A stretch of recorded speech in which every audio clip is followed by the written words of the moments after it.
Vamos a empezar, si quieren, hoy con este tema que nos convoca, que es un tema interesantísimo. Ya tenemos algunas preguntas que han estado enviando en comentarios antes de que empezara la transmisión, así que bueno, esas preguntas las voy a ir respondiendo ya en el mismo desarrollo de la charla, ¿sí? Es muy interesante que trabajemos el tema de las emociones, y el título un poco que estaba puesto es esto de las emociones negativas, ¿no? Cómo trabajar, cómo abordar las emociones negativas. Tal vez el primer punto que me interesa a mí que podamos hablar con respecto a las emociones es esto de que muchos de nosotros hoy, de los psicólogos que trabajamos con... Bueno, las emociones tal vez son el material fundamental de nuestro trabajo, ¿no? Las respuestas a las emociones son lo que determinan un poco nuestra relación con el medio, con el mundo. No nos gusta hablar de emociones negativas, primero. Era un poco un enganche porque es como algo muy común en nosotros hablar de emociones positivas y emociones negativas, ¿no? Emociones positivas las asociamos al sentirnos bien, al estar contentos, alegres, al tener ganas de hacer cosas, deseos de hacer cosas, el ir hacia algo. Eso sería un poco lo que llamamos normalmente las emociones positivas. Y las emociones negativas, en general, son las que asociamos con el retirarnos de las cosas, el alejarnos, el ensimismarnos cuando estamos tristes, el ir agresivamente cuando estamos enojados o furiosos, con ira, ¿no? En todos nosotros está como esta siempre energía de acercarnos o alejarnos de lo que tenemos enfrente, de lo que se nos propone alrededor nuestro, ¿sí? Un poco esa es la lógica fundamental de las emociones, y en nosotros eso se asocia como positivo o negativo, como lindo o feo. Pero en realidad toda emoción, de las que llamamos lindas y de las que llamamos feas, positivas o negativas, toda emoción es información. Ante todo es eso. Toda emoción es información y es energía.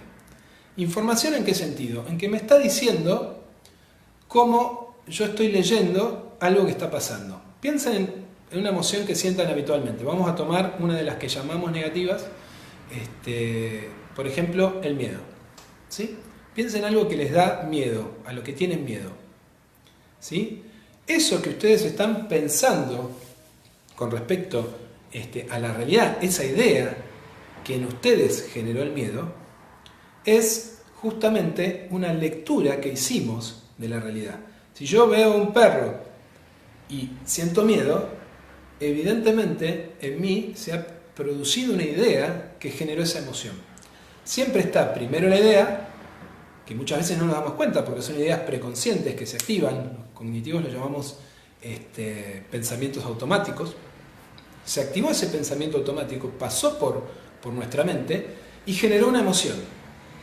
Por ejemplo, puede ser me va a morder y generó miedo, ¿sí? La emoción en mí que se apodera en ese momento es el miedo. Otra persona, cuando ve un perro, puede sentir atracción, cariño, amor. ¿Por qué? ¿Qué idea habrá pasado en la mente de esta persona? Pensemos un segundo. Exactamente, ¿sí? La persona seguramente pensó, qué lindo, qué simpático, qué dulce, qué bonito. Entonces, la realidad, la misma realidad en dos personas distintas o en mí mismo en dos momentos distintos puede generar dos emociones distintas. Y esa emoción lo que hace es darme información de qué estoy pensando yo con respecto a esa realidad.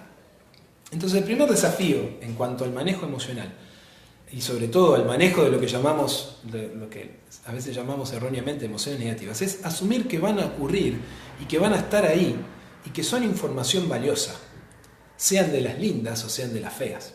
Es información valiosa. Si yo estoy triste, esa información es valiosa.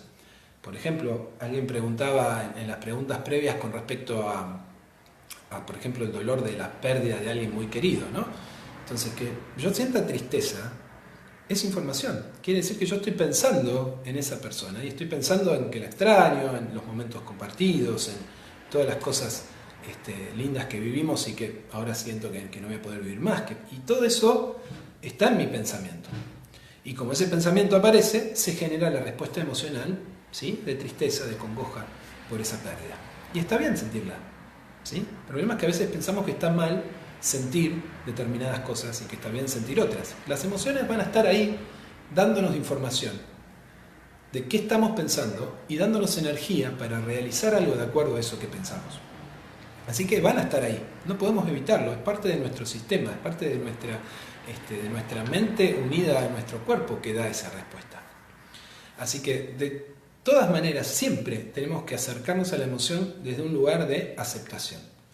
Esto que yo siento, esto que a mí me pasa, sea enojo, sea tristeza, sea miedo, sea cualquiera de estas emociones que solemos calificar como negativas, es información que me está dando de lo que yo pienso sobre el medio. Entonces hay un primer momento que es tomar distancia de eso que yo normalmente pienso sobre el medio. Entonces, y preguntarme, ¿qué otra cosa podría pensar sobre esto? Volviendo al ejemplo anterior, cuando hay una pérdida importante, ¿qué otra cosa podría pensar con respecto a esta persona que, por ejemplo, ha fallecido? Entonces puedo pensar y decidir pensar, por ejemplo, que soy un creyente cristiano, en el momento del reencuentro, en la resurrección. Entonces, cada vez que piense en esta persona y la recuerde, sentiré la tristeza instantáneamente, y está bien que la sienta, y ese registro me llevará y lo asociaré repetidas veces a este también pensamiento de celebración, de búsqueda de sentido de esa pérdida y de espera del reencuentro al final de los tiempos. Entonces, si yo no soy creyente, también puedo pensar en qué lindos los momentos compartidos y hacer un pensamiento de celebración de esos momentos compartidos. Aunque no crea después en un reencuentro, pero tanto creyentes como no creyentes en este punto coincidimos en que podemos celebrar ese momento, esos momentos que hemos vivido con esta persona cada vez que la recordemos. Entonces, ese pensamiento no generará un sentimiento de tristeza, sino que generará un sentimiento de alegría, una emoción de alegría que se mezclará con esa tristeza y competirá de alguna manera en mi experiencia emocional. Entonces, cuando hablamos en un vivo anterior con respecto a la ansiedad, cuando yo estoy preocupado por algo, cuando yo siento enojo por algo, también puedo tomar distancia de esa situación y pensar qué otras cosas podría estar pensando que me generen otra emoción con respecto a esta realidad, con respecto a esta situación. Y ponerme a entrenar ese pensamiento, a registrar ese pensamiento. ¿Sí? Siempre es importante esto de entender que los pensamientos son conductas que producen una parte de nuestra mente y que no soy todo yo que estoy pensando esto, sino que es ese pensamiento que percibe esa parte de la realidad y la lee y produce estas conductas, y por lo tanto yo puedo entrenar otras conductas. Obviamente muchas veces esas conductas y esos pensamientos están fuertemente arraigados, están basados en lo que llamamos creencias. Entonces, cuando yo normalmente tengo muchas emociones relacionadas, voy a leer acá un par de preguntas que están dejando, ¿sí? Cuando yo tengo emociones que están normalmente muy asociadas a un malestar, como puede ser la tristeza o el enojo, ¿sí? Quiere decir que hay una creencia debajo que normalmente filtra la realidad desde ese lugar, ¿sí? Por ejemplo, por poner un ejemplo que usamos siempre acá, estamos en Argentina, manejamos muy mal en general, ¿no? Entonces, la gente maneja mal. Si yo creo que la gente debería manejar bien y estoy todo el tiempo pensando en eso, cada vez que alguien me cruza el auto y yo tengo que frenar, o que me pasa por la derecha, o que realizo una maniobra sin avisarlo, etc., en mí se va a activar el enojo. ¿Por qué? Porque va instantáneamente a activarse esta idea de esta persona está manejando mal, y como yo tengo la creencia de que la gente tiene que manejar bien, porque hay que hacer las cosas bien, siempre, eso va a activar en mí ese pensamiento de malo y la emoción de agresión. ¿Sí? Entonces, está bueno que me ponga a trabajar en ciertas cosas, por ejemplo, que yo no puedo cambiar, como cómo maneja la gente, no está en mi capacidad cambiar eso, ¿sí? No es mi posibilidad cambiar eso en el mundo, en mi mundo no lo puedo cambiar, entonces no me queda otra que aceptar que la gente maneja como maneja. Entonces trabajaré sobre esa creencia para tratar de flexibilizarla, volverla un poco menos rígida, un poco menos blanco-negro, bueno o malo, sí o no. Si no, bueno, a veces la gente está apurada, a veces la gente es poco atenta, a veces la gente... Lo cual no quiere decir que yo cambie mi opinión, pero sí que flexibilice la creencia que la próxima vez que piense esta persona está haciendo tal cosa que me genera una emoción de enojo, yo pueda tomar distancia de eso y tratar de entrenar otra respuesta, otro pensamiento. un poco esta lógica la podemos aplicar a cualquier pensamiento y a cualquier emoción. No es tan fácil a veces, y por eso los procesos terapéuticos muchas veces llevan mucho tiempo cuando vamos dialogando con el cliente, con el paciente, y vamos viendo esto de cómo se instalaron esas creencias, cómo flexibilizarlas y cómo adaptarlas. Pero hay algo fundamental que tenemos que aprender sobre las emociones, repito, es que van a estar ahí, nos guste o no nos guste. No podemos pretender no enojarnos más, no podemos pretender no sentir más tristeza, porque sería como pretender no ir más al baño, ¿sí? Por decir algo medio guarango, pero yo no puedo pretender no ir más al baño. Está bien, no es lindo a veces lo que hago en el baño, no tiene el mejor olor, no es hermoso, pero es parte de mi constitución, y las emociones son parte de nuestra constitución física, ¿sí? Entonces nosotros no podemos dejar de sentir una emoción. Lo que podemos hacer es trabajar con las ideas que activan esa emoción y las creencias que activan esas ideas. Y lo que podemos hacer una vez que estamos en un estado emocional de tristeza, por ejemplo, o de enojo, es trabajar para cortar desde el cuerpo también esa emoción, ¿sí? Y decir, estoy enojado porque se me cruzó el auto. Corto eso desde el cuerpo, con ciertas técnicas que vamos entrenando en este sentido, pero a veces respirar profundamente, visualizar algo bonito, tener un buen, digamos, cambiar la posición corporal, eso cambia. Siéntense más derechos de como están sentados ahora en su casa, o en el auto, donde sea que estén. Siéntense más derechos y aflojen los hombros y sonrían. ¿No hay un cambio en el estado emocional? Lo hay. ¿Por qué? Porque millones, cientos de millones de veces mi cerebro ha producido un pensamiento, ha generado una emoción que ha comunicado mi cuerpo ha expresado esa emoción con un gesto facial. Si yo cambio ese gesto facial, el camino de regreso también impacta. No es lineal, pero algo hace de ruido en esa primera lectura enojada, triste, miedosa que hace mi cabeza de la realidad. Y entonces yo puedo empezar a cambiar esa posición desde el cuerpo, que a veces es más fácil, y desde ahí empezar a buscar los pensamientos que quiero pensar para no sentir lo que estoy sintiendo y sentirlo distinto. Para, mejor dicho, dejar de sentir lo que estoy sintiendo y empezar a estar con otro estado emocional, con otra sensación emocional. ¿Se entiende? Bien, entonces, este circuito, este triangulito entre pensamiento, emoción y conducta motora, es buenísimo tenerlo siempre muy, muy presente e intentar, insisto en esto mucho, cortar desde el cuerpo la emoción. Si estoy enojado, si estoy triste, si estoy angustiado, cortar desde el cuerpo, buscar otro pensamiento y volver. ¿Sí? Vamos a ver algunas de las preguntas, ¿les parece?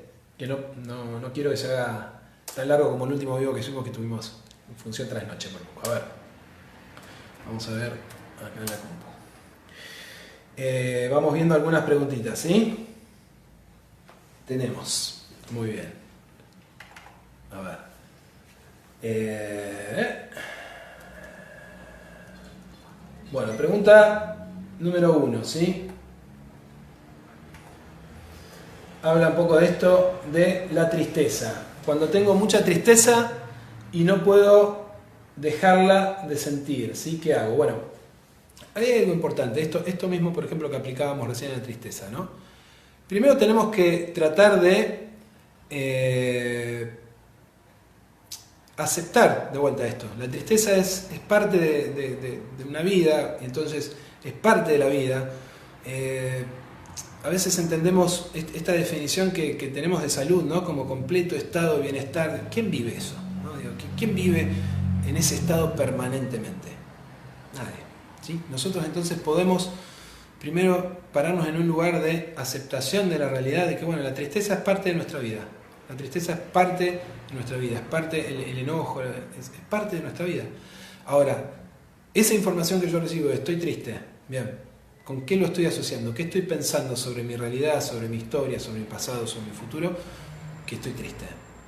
¿Y qué otras cosas podría pensar? Siempre esta pregunta, ¿qué otra cosa podría pensar con respecto a esto? ¿Qué otra posición quiero tener con respecto a esto que me está pasando? Pero primero aceptarlo y después proponerlo. Y después, siempre la tristeza, cuando uno lo da vuelta, puede transformarse en celebración. En el sentido de decir, bueno, estoy triste porque perdí algo, estoy triste porque algo que quería no se dio. Puedo dar vuelta a esto y celebrar que mi vida está bien, que estoy disfrutando de esto, que tengo estos afectos, que compartí estas cosas tan buenas. ¿Sí? Paula pregunta si se ve su pregunta. Sí, se ve acá, Paula. Podés preguntar en Facebook. En Instagram me están contando algunas cuestiones. Bien. Acá preguntan por alguien que ha fallecido, ¿sí?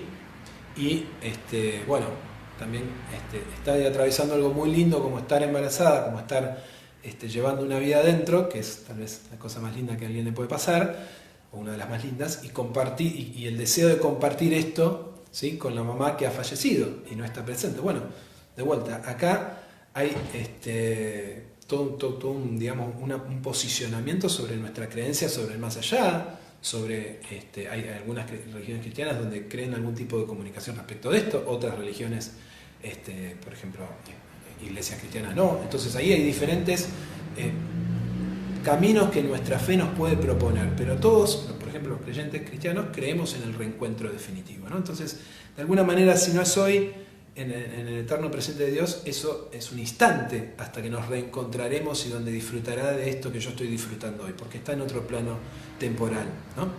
Quien no es creyente tendrá que abordar esto desde otra lectura, desde otra creencia, donde dirá, bueno, está presente en esta vida mi madre, y está presente en mí, y está presente en mi hija, mi hijo, esta vida que me dio mi madre por genética, por un montón de cuestiones, por recuerdos compartidos, por la crianza que me ha dado y que yo también voy a transmitir en parte a esa hija. Y, ¿se entiende? Digamos, es importante, fundamental para esta experiencia, eso que yo me relato, eso que yo me estoy diciendo sobre la situación, ¿sí? Porque objetivamente lo vivo con tristeza y esa información me dice, tenés que pensarlo desde otro lugar. Esa información que yo estoy sintiendo me dice, pensalo desde otro lugar. ¿Qué otras cosas podés pensar? ¿Qué otras cosas te podés decir? Más ricas y que entren en diálogo con esta tristeza. No es que la tristeza va a desaparecer, porque es una emoción valiosa, importante en mi vida, pero también muchas veces se transformará en agradecimiento, se transformará en celebración, se transformará en esperanza, se transformará en valoración de esa herencia recibida, se transformará en ganas de reencontrarnos, etc. ¿Está? Digamos, siempre es esto, siento esto, acepto lo que siento, siempre la misma lógica, acepto lo que siento, veo qué información me está dando, trato de cambiar el estado emocional, si es un estado emocional que me ensimisma, que me tira para abajo, que me encierra, trato de cambiarlo y trato de pensar algo que me ayude a conectar desde otro lugar con esa realidad, a hacer otra lectura de esa realidad, ¿sí? Porque si no estoy viviendo una tragedia, que a veces nos toca vivir tragedias que están mal, pero si no la estoy viviendo, como decíamos en el vivo anterior, que está disponible entre paréntesis en las redes de Saison, podemos verlo tanto el que grabé yo como el que grabó la licenciada Evelyn Bruno sobre el tema ansiedad. Nuestro desafío es estar en un estado de bienestar, y cuando estamos en ese estado de bienestar se activa la lectura, nuestro sistema reticular activador ascendente, que es el filtro de la realidad, filtra la información positiva y negativa. Si no, cuando estamos en modo tragedia, en modo riesgo, en modo peligro, filtra solo la información negativa, porque tenemos que estar defendiéndonos de ese peligro inminente. ¿De acuerdo? Bueno, vamos a ir redondeando estos conceptos. Quedaron algunas preguntitas más por responder, las vamos a ir contestando después por mensaje privado, ¿sí? Para que no sea tan largo el vivo. Para todos los que están ahora participando y que se contacten en este momento con las redes de Saison, con las páginas de Saison, hay un pequeño regalo, como siempre cuando hacemos un vivo hay como un presente para los que nos acompañan, que siempre es muy, muy valorado y bendecido eso. Hay un descuento que va a haber en cualquier consulta terapéutica que estén realizando con cualquiera de los profesionales del equipo de Saison, ¿sí? Mi nombre es Juan Manuel Koenig, yo soy parte del equipo de Saison, tengo el honor de ser parte de este equipo de profesionales que tenemos en cuenta la cosmovisión cristiana en nuestra práctica, que para nosotros es fundamental esto de una mirada trascendente del hombre desde distintas iglesias cristianas. Y creemos que esta sintonía entre psicología y espiritualidad es natural y que fluye y que nos da un montón de recursos permanentemente. Los invito a que entren a la página de Saison, a que entren en las redes de Saison. Hay un montón de material, hay un montón de cosas para ver que están buenísimas, que les van a hacer mucho bien, y que conozcan al equipo de profesionales, que son todos excelentes psicólogos, además de personas que tienen esta mirada trascendente de la vida, y que podamos juntos seguir creciendo, ¿no? En este desafío que todos tenemos con el manejo de las emociones. Hoy un paciente me decía, pero estaba muy enojado, cruzado por algo que me había pasado, y me decía, pero ¿estás enojado? Le digo, sí, vos vas al cardiólogo y al cardiólogo le puede dar un infarto, digamos. Esto de que no es que los psicólogos manejamos las emociones de taquito. Nosotros tenemos los mismos desafíos que los pacientes, que las personas que consultan, que es estar permanentemente revisando nuestro estado emocional, monitoreándolo y predisponiéndonos para que esa información que nos dan las emociones nos lleve a una mejor vida, a una mejor lectura de la realidad y no a la que primero salió con nuestra carga emocional así como impacto. Bien, bueno, muchísimas gracias por haber estado en este rato. Las preguntas que quedaron pendientes después las contestaremos por privado. ¿Sí? Muchas gracias. Perdón por los problemitas técnicos al principio. Y bueno, nos estamos viendo en breve. Muchas gracias.